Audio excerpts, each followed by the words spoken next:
Yes! Yes! Yes! Good morning mga ka-chamba. Ang pag-uusapan po natin ngayon ay usapang pera. Yes! Usapang pera tayo ngayon kasi next month, July 3, ay magpapalit na ng pera ang Japan.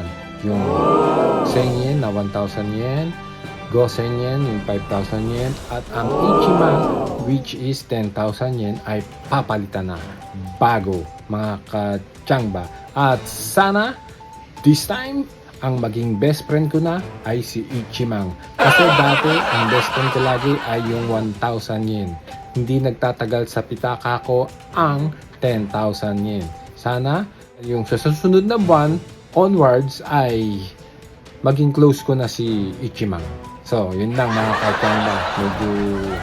At sana rin nga pala mga ka-chamba, yung mga nasa Japan, di ba? Sana sa